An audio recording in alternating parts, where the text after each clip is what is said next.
It's funny how you can spend months convincing yourself you don't need someone, only to shatter the moment you hear their voice again. Or maybe it's not funny at all, maybe it's just cruel. The first time I saw Nathan again, it was as if the universe was playing a sick joke. The street was quiet, the kind of silence that happens right before snow, and there he was, tall, unshakably confident, and looking at me like I was just another stranger. Which technically I was. I had made sure of it. Nathan Cross, my alpha, didn't remember me. Didn't remember the nights we spent tangled in sheets. Didn't remember the way his hand would find mine in the dark. Didn't remember the promise he made we'd forever. Liam. And why would he? I'd erased it. Every single memory. The spell wasn't cheap. Wiping away love never is. The witch in Boston had warned me magic like that leaves scars. Invisible ones. But I didn't care. I thought I was saving him. Saving both of us. Because what Nathan didn't know was that I was broken. An Omega who'd been marked once before. By someone dangerous. Someone who'd promised to ruin anyone who touched me. And he'd made good on that threat until I ran. Until I found Nathan, who loved me without fear. But love, I learned, is the easiest thing to destroy when fear gets its claws in you. Nathan's voice cut through my thoughts. Sorry? Do Ito I know you? God, even his voice was the same. Low, steady. The kind that made you feel like nothing could touch you when he spoke your name. I had to remind myself he didn't know my name now. I forced a smile. No. I don't think so. He studied me for a second too long, his eyes narrowing just slightly, like he was searching for something in my face. Then he gave a polite nod and started to walk past me. I should have let him go. That was the whole point. But my chest ached like I'd swallowed glass. And before I could stop myself, I said, "You look like someone I used to know." He glanced back, one corner of his mouth lifting in that almost smile I remembered too well. Good someone or bad someone? Good, I said. My voice cracked on the word. And that was the moment I realized the spell hadn't touched me. It had only erased his memories. I was still drowning in mine. The next time I saw Nathan, it was at the diner. He was sitting in the booth by the window, his long legs stretched out like he owned the place. I was there to pick up an order, but the second I spotted him, my steps slowed. He caught my reflection in the glass before I could look away. His eyes, God, those eyes lit up with recognition. Not the kind of recognition I feared, but something more dangerous. Curiosity. You again, he said, when I reluctantly walked past his booth. You from around here? Used to be, I said. Guess that explains why you look familiar. What's your name? I hesitated because saying it felt like tempting fate. Liam. His smile was slow, like sunlight spreading over ice. Liam. I like that. Some people think the bond between an alpha and an omega is just biology. They're wrong. It's deeper. It's in the way your body knows them before your mind does, in the pull you can't explain. You can bury it under oceans of magic, but it finds air. It always finds air. I told myself I wouldn't see him again, that it was just a coincidence, the universe bumping us together for no reason. But the universe doesn't work like that, and neither does fate. By the end of the week, Nathan was everywhere. At the grocery store, on the sidewalk outside my apartment. Once, leaning casually against my car like he had every right to be there. You avoiding me? He asked one afternoon. Yes, I said honestly. He laughed. That's a shame. I was hoping we could grab a coffee. I didn't want to admit it, but being near him again felt like coming home. And I'd been homeless in more ways than one for a long time. The first time I let him close, we were walking by the river at night.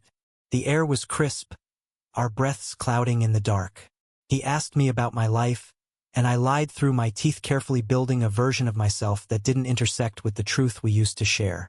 When I stumbled on the uneven pavement, his hand caught mine. The spark shot straight through me, the same as it had the first night he touched me. You okay? He asked, his voice low. Yeah. My pulse was too fast. My palms were damp. I was not okay. We didn't let go of each other's hands until we reached the bridge. But the past has teeth. It never stays buried. One night, I came home to find an envelope on my doorstep. Inside was a single photograph, me and Nathan from before. He had his arm around me, his lips pressed to my temple, and my smile was so unguarded it almost hurt to see. Scrawled on the back were 3 words, "He's mine still." I knew who sent it, and I knew what would come next. I had to choose protect Nathan by running again, or risk everything by staying. The problem was, the longer I stayed, the harder it was to remember why I'd ever left. I didn't sleep that night. I sat on the couch, staring at that photograph until my vision blurred. My hands kept shaking, not because of fear for myself, fear for him. The man who sent it, Dominic, wasn't an alpha you could reason with. He was a predator who marked me once and decided that meant I was his forever. And when I'd escaped him, I thought I'd buried that part of my life so deep that even magic couldn't dig it up. I was wrong. By morning, I'd made my decision. I had to disappear before Dominic reached Nathan. It was snowing when I went to the diner for what I swore would be the last time. Nathan was behind the counter, helping the owner carry boxes, his hair damp from the flakes outside. He looked so alive, so Nathan. When he saw me, his face broke into that smile, the one that felt like it was only ever meant for me. "Morning, Liam," he said, and something in me cracked. I wanted to say something light, something that wouldn't sound like goodbye. Instead, I blurted, "Nathan, if I asked you to forget me, would you?" He froze, the box in his hands halfway to the shelf. His brows drew together. "Why would you want that?" "Because it would keep you safe," I said. My voice was barely a whisper. He set the box down slowly, his eyes locking on mine. "Safe from what?" I couldn't answer. I just shook my head, turned, and walked out into the snow. But I didn't make it far. The moment I stepped into the alley behind the diner, a familiar voice curled around me like smoke. "Going somewhere, Omega?" I didn't have to turn to know Dominic was there. His scent hit me first sharp, like iron and cedar, a reminder of the bond I'd been running from. "Leave me alone," I said, keeping my voice steady. His laugh was low, cold. "You think you can run from me? That alpha insidies in my way. And you know what I do to people who get in my way." Before I could move, he grabbed my arm. Pain shot through me where his fingers dug into my skin. Then Nathan's voice. "Let go of him." Nathan stood at the mouth of the alley, jaw clenched, eyes blazing. He didn't look confused anymore. He didn't look curious. He looked like he'd just found something he didn't know he'd been missing, and he wasn't about to lose it again. "Who the hell are you?" Dominic snarled. "I'm the one he belongs with," Nathan said, and the way he said it I knew. Somewhere inside he knew me. Maybe not the memories, but the bond. That was still there. Dominic sneered, shoving me toward Nathan like I was nothing. "Fine. Keep him. He's more trouble than he's worth." He walked away without looking back. I waited until Dominic's footsteps faded before I realized Nathan's arms were around me. I didn't even remember moving, but I was pressed against his chest, breathing in the familiar scent of him. "Are you okay?" he asked, his voice rough. I nodded, but my throat was tight. "You shouldn't have gotten involved." "Too bad," he said, holding me tighter. I couldn't just let him. He broke off, pulling back to look at me. "Liam, I don't know what's going on, but when I saw him touch you, it was like something in me snapped. Like I've known you my whole life." My heart ached. "You did. Once." We sat in his truck afterward, the heater humming softly. I told him everything. About Dominic. About the bond we used to share. About the magic that took his memories. When I finished, Nathan was quiet for a long time. Then he said, "You thought you were protecting me." "I was," I said. "I didn't want you hurt because of me." He reached over, taking my hand in his. "Liam, you don't get to decide that for me. If I love someone, I take the risk. That's the point." I blinked, stunned. "You love me?" He smiled, a little sad, a little sure. "I don't remember everything, but I know what this feels like. And it feels like love. It didn't happen overnight. The memories didn't come rushing back in a dramatic wave.